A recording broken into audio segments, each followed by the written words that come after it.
जय श्री कृष्णा। जैसे कि हम जानते हैं कल बहुला चतुर्थी है जो कि 25 अगस्त 2021 को है। तो आज मैं आपको इसकी कथा बताऊंगी, इसका व्रत की विधि बताऊंगी। इसको हम गणेश चतुर्थी भी कहते हैं। स्टार्ट करते हैं।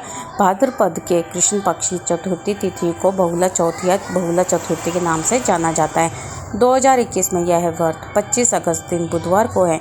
मान्यता है कि इस व्रत को करने से संतान के ऊपर आने वाले कष्ट शीघ्र ही समाप्त हो जाते हैं तथा यह तिथि भगवान गणेश जी को अत्यंत प्रिय है।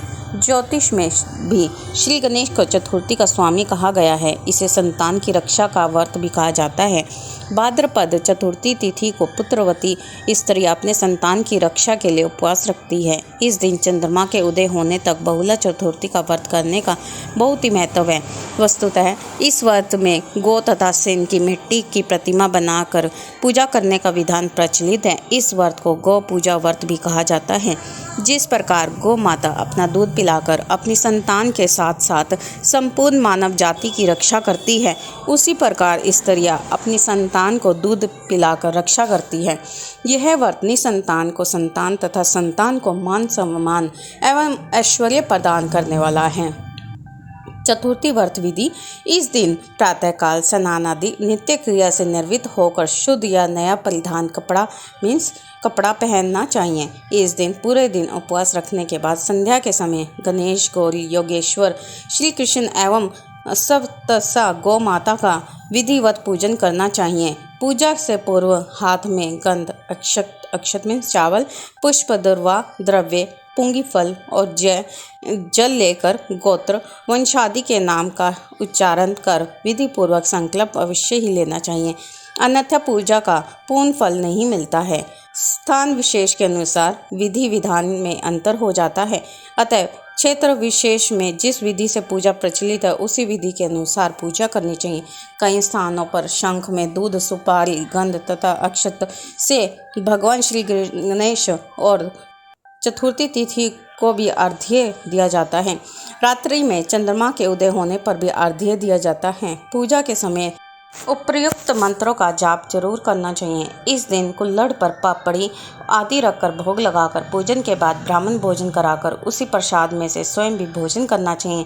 बहुला चतुर्थी व्रत की कथा अवश्य ही पढ़ना या सुनना चाहिए। कथा सुनने के बाद ब्राह्मणों को भोजन करानी चाहिए तथा उसके बाद स्वयं भोजन करना चाहिए। बहुला चतुर्थी के लाभ। संकट चतुर्थी व्रत करने व्यक्ति को इच्छित सभी मनोकामनाएं पूर्ण होती है। इस व्रत को करने से शारीरिक तथा मानसिक कष्टों से मुक्ति मिलती है। यह व्रत निसंतान को संतान का सुख देता है। इस व्रत को करने से धन धान्य की वृद्धि होती है। व्रत करने से व्यवहारिक तथा मानसिक जीवन से संबंधित सभी कष्ट और संकट दूर हो जाते हैं। इस दिन गाय के दूध से बनी हुई कोई भी खाद्य सामग्री नहीं खानी चाहिए।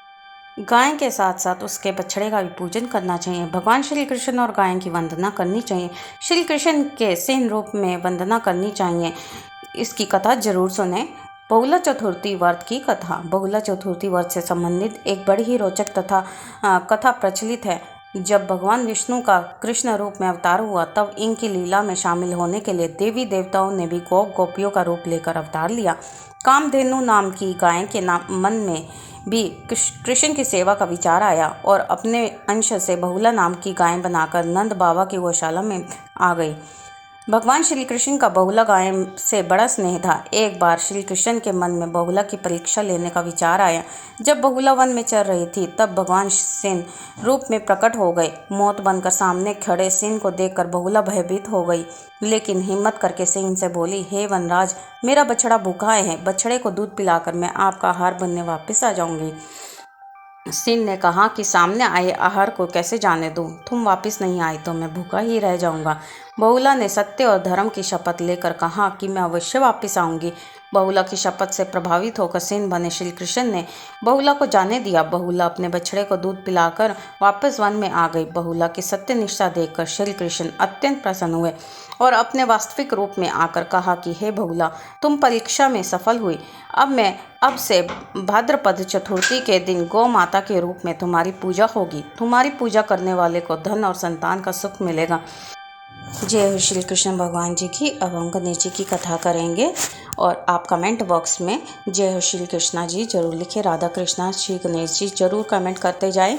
पुराण अनुसार भगवान गणेश जी के जन्म लेने की कथा का वर्णन प्राप्त होता है, जिसके अनुसार देवी पार्वती जब स्नान करने से पूर्व अपनी मैल से एक बालक का निर्माण करती है और उसे अपना द्वारपाल बनाती है। वे उनसे कहती है कि हे पुत्र, तुम द्वार पर पहरा दो, मैं भीतर जाकर स्नान कर रही हूँ। अतः जब तक मैं स्नान न कर लूँ तब तक तुम किसी भी पुरुष को भीतर नहीं आने देना। जब भगवान शिव जी आए तो गणेश जी ने उन्हें द्वार पर रोक लिया, उन्हें भीतर न जाने दिया। इससे शिव जी बहुत क्रोधित हुए और बालक गणेश का सिर धड़ से अलग कर देते हैं। इससे भगवती दुखी व क्रोध हो उठती है। अतः उनके दुख को दूर करने के लिए शिव जी के निर्देश अनुसार उनके गण उत्तर दिशा में सबसे पहले मिले जीव हाथी का सिर काट कर ले आते हैं और शिव भगवान ने गज के उस मस्तक को बालक के धड़ पर रखकर उसे पूर्ण जीवन देते हैं। पार्वती जी हर्षित होकर पुत्र गणेश को हृदय से लगा लेती है तथा उन्हें सभी देवताओं में अग्रणी होने का आशीर्वाद देती है। ब्रह्मा, विष्णु, महेश ने उस बालक को सर्वाध्यक्ष घोषित करके अग्र पूजा होने का वरदान देते हैं। चतुर्थी को वध करने वाले के सभी विघ्न दूर हो जाते हैं, सिद्धियां प्राप्त होती है। जय हो श्री गणेश जी महाराज जी की। तो फ्रेंड्स, आप भी ये व्रत जरूर करें और कमेंट बॉक्स में ज़रूर कमेंट करें, जय श्री कृष्णा ज़रूर लिखें और इसको लाइक, शेयर एंड सब्सक्राइब करना ना भूलें। आप हमें फेसबुक पे, इंस्टाग्राम पे भी फॉलो कर सकते हो, लिंक आपको डिस्क्रिप्शन